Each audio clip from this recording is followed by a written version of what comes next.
a new ad from the advocacy group World Without Exploitation. Survivors of Jeffrey Epstein's abuse are demanding the Trump Justice Department release all information relating to the case, including the remaining 3 million Epstein files it hasn't made public.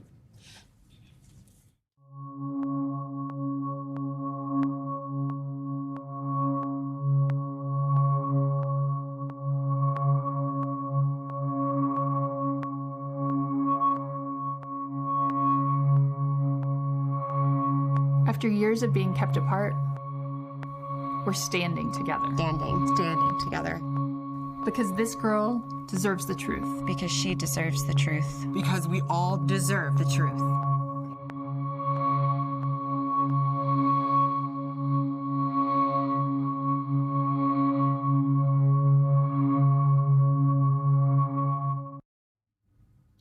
Joining us now, Liz Stein, a survivor of Jeffrey Epstein's abuse and anti-trafficking advocate.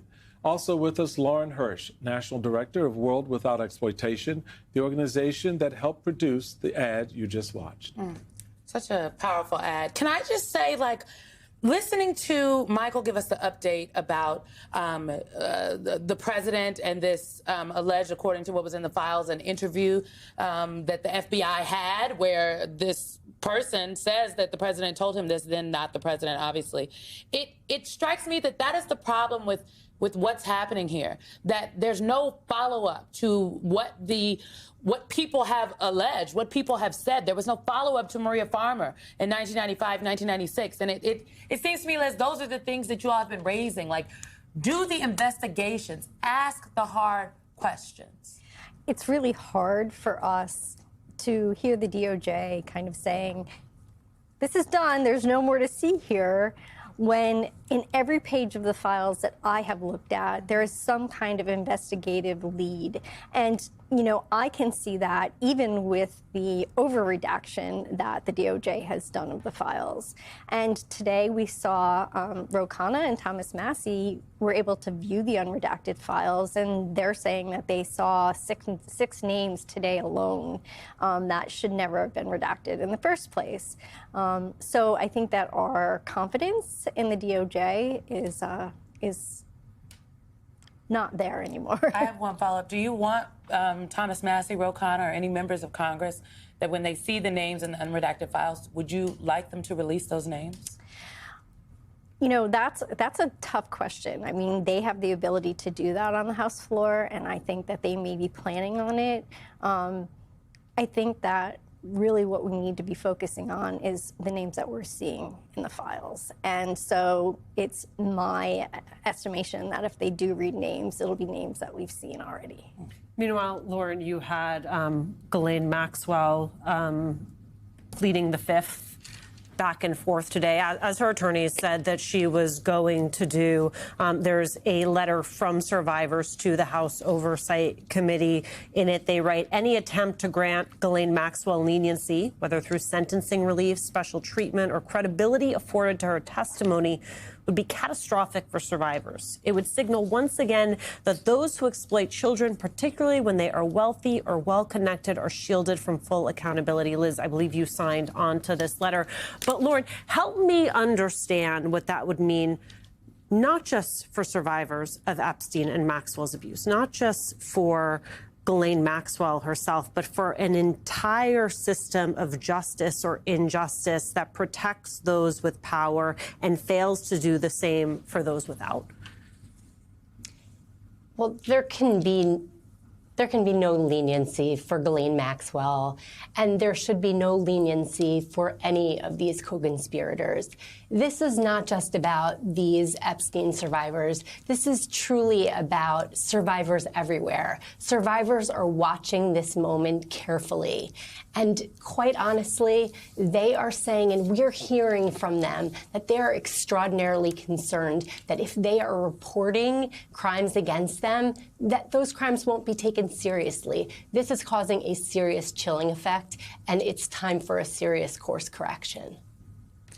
I still am just stuck in many respects,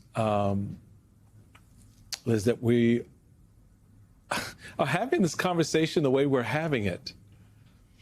It literally feels like we've got to pull, we got to scrape, we got to beg, the families of these young women, young girls.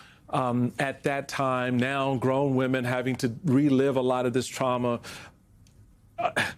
are out here trying to get elected officials in a government to do what should, in my estimation, be the natural thing to do. I don't know how you do it. I don't know how every day you put up with the BS from the Mike Johnsons and the Donald Trumps and the Stephen Millers and the Justice Department and all the agencies and the acronyms of Washington, D.C.